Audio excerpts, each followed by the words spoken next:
Good day everyone. So should you be discouraged from pulling on characters in Genshin Impact? Well, this was a sentiment that was shared with me in one of my recent videos. As you can see on screen, I sort of copy pasted the comments here in bright red. Now, in my video, I was discussing like how theory crafters were backtracking on Kokomi, and the sentiment expressed in this comment effectively says that, well, it was actually okay to discourage people from pulling on the character. So let's just quickly go over the argument, and then I'll give you my sort of like full response, and also how we should actually be looking at new characters. So here's how the argument goes. I'll just paraphrase it a bit. Theory crafters and Genshin content creators in general tend to put the present value over everything else. Being harsh or negative towards new characters is warranted because we don't want newer or F2P players to regret pulling on certain characters, especially on their release. If the character does actually get better in the future, you can always have the option of pulling for them on their rerun. In essence, this means that there are no downsides to bashing or discouraging someone from pulling on a character that might not obviously fit into the meta at the given moment. Right, so that is the argument. Hopefully I've kind of expressed it well enough. You guys can follow along and see if I did. So let's discuss the consequence of this type of thinking. Now, when people, theory crafters and content creators look at new characters, typically they look at them in a very formulaic way. So we obviously want to look at the damage. Is the playstyle clunky, restrictive? Are there some abilities that are not useful? How good is the new character in applying an element? Do they have ICD issues? How good are they in fulfilling their role? Is there a current existing character that a lot of people have that can actually do the job better? So this is where the meta discussions come and so on. And this formulaic way, or the four things that I just mentioned, is pretty okay. It's not a bad way of looking at a character, but the problem is when you put a pessimistic lens on each one of these things, then you can actually it can actually lead to a situation where you overly focus on one aspect and you kind of miss the big picture. So let me give you an example. When Kokomi was released, a lot of people focused on how bad her damage was, but of course they kind of missed the synergies that her Hydra application provided and how she can do multiple things at once. So this is a classic situation where people focus too much on one aspect of her kit. They kind of dismissed everything else that you might say in response to that, and as a result people got Kokomi wrong. There was also some things, as another example on Shenhe, where people focused too much on her icy calls and not the totality of the buffs. But when we generally want to look at synergies, we want to fully understand how a character's abilities interact with other character abilities and passives and constellations and weapon effects, like in totality. And that, when you really get that picture going, then you get a much healthier understanding of how a character should be used. So for instance, when Nilo Bloom teams came out, a lot of people said, well, Nilo teams are expensive because you have to now build triple EM on Kokomi, and how are you going to farm all of that as a poor F2P? And it's like, well, hang on a minute. You should not be running Kokomi with triple EM, because if you take into account the totality of all the weapon effects, talent effects, and like Dendro Resonance and so on, you realize that Kokomi's EM, as she has on the field, is actually more than good enough for you to trigger meaningful bountiful cores, and you can certainly get your 9 stars in the Spiral Abyss. So this is a classic case where if you miss certain synergies, you can very easily pigeonhole a character, and you might say, well, this character is not so good, when in fact they are valuable, and they might even be valuable in teams that are not as strong in the meta, but that are nonetheless still strong enough. So it's just something that I wanted to highlight.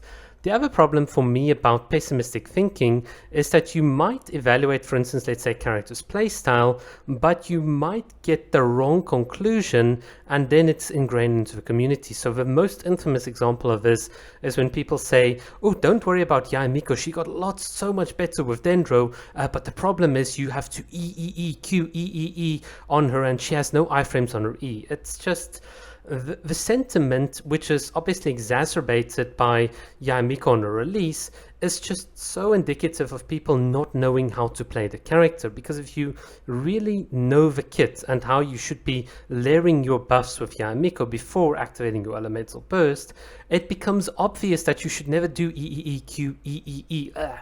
And this is the thing, when you inappropriately focus on a specific part of Yaemiko's kit, and obviously at the time the big focus was all on elemental burst and so on, you can clearly see that people can get false conclusions. So you can now clearly see that the problem is that if you inappropriately focus on something without proper due diligence, you can end up actually encouraging someone not to pull on a character that they would have otherwise enjoyed had you provided them the correct information on how to actually play the character. You see, this is the downside to being very harsh or being discouraging, and that is that you could be wrong.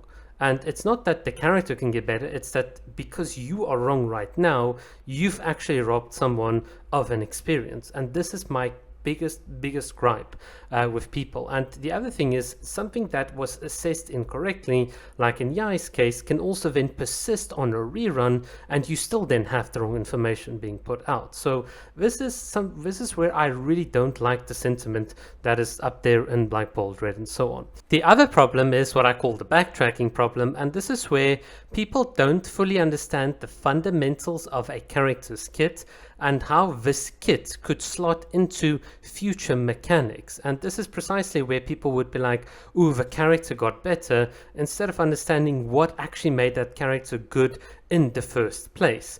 And this is something that if you don't understand it, if you don't provide that sort of explanation or character analysis, you can end up being very, very wrong on a character. And that actually just then hurts your own credibility, because people will then say, oh, but you are backtracking now. You always said this instead of this. And it's like, it is problematic, because what it then does is it then discourages people from actually listening to theory crafters and getting to the actual valuable information that they do provide. And now you get a community that sort of always, that will be like almost like in a schism, where people would be like, oh, well, I'm going to be casual in any case, don't listen to theory crafters, they were wrong and whatever. It's just, it's not a healthy situation for the Genshin community. So we've got to be a bit more careful about how we present stuff. But yeah, that's an entirely different topic for another day. Another problem that I have as well is that being pessimistic is something that people often use, especially content creators, to drive channel views and clicks. In other words, you have a vested perspective or like a vested sort of like view on new characters, precisely because it's going to benefit your channel. Drama sells, giving a balanced view on a character does not. And this is very, very problematic for me, because you can end up in a situation where if you are consistently wrong, or you've consistently discouraged people from pulling on an actually good unit, people might not take you that seriously. And the problem then is that people will have sentiments like, don't listen to a theory crafters, when in fact there's so much valuable information that theory crafters can give you. So I just sort of want to point that out. But in any case, yeah, those are all the problems I have with this kind of thinking, as you can see in bold red. There are different ways, of course, of looking at new characters. Now, this is something that we could go on into detail, but I'm just going to quickly go over them, and then you guys can obviously let me know in the comments what you think as well. So when we have new characters in Genshin Impact, I would always ask myself, does this new character and their playstyle recontextualize an existing experience, or does it unlock a new experience? And this does not have to be in Spiral Abyss Floor 12, because we all only focus on meta. It could be just something as simple as making my overworld, which I'm in any case going to spend lots of hours on because of Archon Quest events and so on. Can they make that part of my experience better? That's actually what I'm trying to get at. So that's one of the ways I'd look at a new character. The second way is a character indicative of high skill? In other words, is there a lot you can sort of study about the character? Do they have quick swap abilities? Does positioning matter? Elemental application management? How does this feed into team mechanics? Is this character more a character where you manage the team and the damage takes care of itself? Or do you have to be more active, like actively hitting enemies, iframing, do the sequence of inputs matter, the timing of those inputs, you understand? So there are lots of things you would need to look at when it comes to a new character, and whether this in totality is something that you would be comfortable with. And I think another big thing that I would sort of focus on is if a character is indicative of providing a high damage floor or like a damage ceiling. In other words, if I have to invest in a character, for instance like Hu Tao, and I do, does it scale adequately? Am I going to be at a point where very few other teams can match the damage once I've put in the time? And you can also then similarly argue that if a character does not meaningfully sort of do damage by themselves, do they allow the rest of your team to increase the damage floor or the damage ceiling?